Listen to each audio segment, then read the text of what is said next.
everyone, it's JT. Welcome back to Work It Daily, the YouTube channel that helps you turn your frustration into career success. Do you dread networking? A lot of people do. And today I'm going to give you the number one biggest networking mistake that you can make. But before I do that, I want to remind you, if you haven't already, to please subscribe to our channel. Click the little button below. Make sure you hit the little bell. That way you'll get our fresh new content each and every week as soon as it's published. Okay, let's get down to the topic of networking and, more importantly, the mistake that I don't want to see any of you making. So not too long ago, I was at a really large networking event and I saw somebody make the worst face-to-face networking mistake they could ever make. And I'm going to tell you how it went. So it was a big event, and you know how it goes. There's lots of little groups of people. And I saw him from across the room. And you saw him walk up to a group of people, kind of break into the conversation.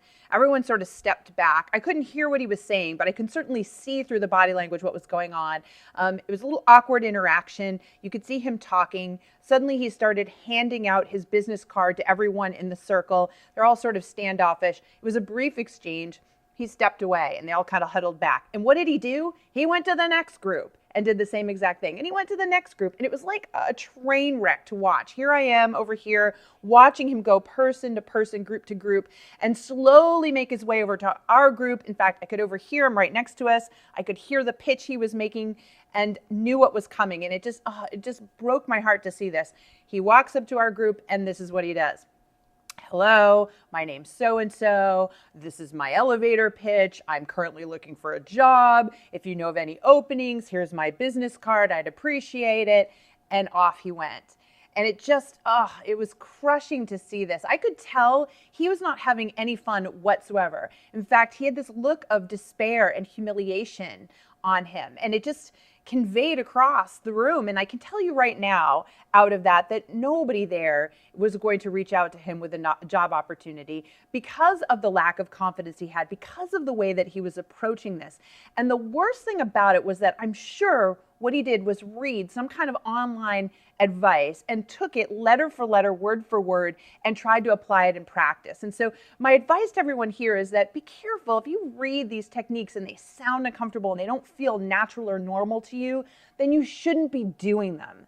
And this is something that, everyone needs to understand about networking. Networking should feel natural. It should feel normal. You shouldn't be uncomfortable. In fact, I hate that so many people don't like networking. The truth is you can enjoy networking if you know how to do it properly. So a couple of tips that I want to give you today so that you do not make this horrible face-to-face networking mistake. First thing is always do your homework before you go to an event. Think about the audience that's going to be there. Think about why people would want to attend the event. Think about why you're attending the event. What do you hope to get out of it? Obviously, you want to make new connections. That's why we network. But what are some of the other things? What do you want to learn while you're there? So that if someone asks you, what are you doing here? You have a really intelligent answer. Secondly, go to the event with a couple of open-ended questions in your back pocket. What do I mean by that? Well, open-ended questions are questions you ask a total stranger that requires them to give you more than a one-word answer. This is going to give you a chance to get into a thoughtful dialogue with someone, and they'll do all the talking. You can just sit back and listen. You can be that great listener, and that's really the sign of a great person to know. So what you do is say, tell me what brought you to the event tonight, or tell me what you like about your current job, or tell me what you're looking to do in the next 3 or 4 years with respect to your career. There's always some kind of question that you can ask people that will get them talking about themselves. And again, that lets you show yourself as a super listener, which is one of those traits that a lot of people want to have in the people they network with.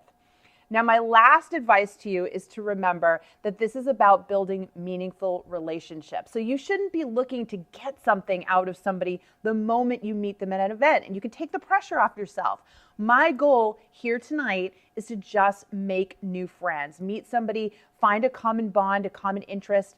If I even meet one person tonight that I connect with and that I could reach out to and say, I enjoyed talking to you, I'd love to connect with you on LinkedIn, then check that off. That's a home run. That's all you're trying to make happen at a networking event. Take the pressure off yourself. It's not about finding a job. It's not about getting your foot in the door. It's just about having conversations with people that lead to more conversations, that lead to getting to know one another, that then might lead to you being able to get some help from them, or maybe you getting them some help. You never know. So take it a step back, break it down, and realize it's just about making some friends, okay?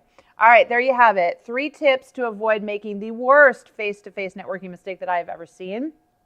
If you would like more help like this on all the things that you might be doing wrong in your job search, then I want you to check out the link below, or it might be up here. We've put together an amazing new video tutorial that's going to break it down and show you all the things that you could be doing wrong. I promise you, it's totally free and very insightful. You will never look at your career and job search the same way after you watch this video. So check it out, okay? And finally, remember, subscribe if you haven't already. I want to be able to see you each and every week in our new videos. In fact, I will see you in the next video, and I want you to remember this. If you want to win, you've got to work it daily.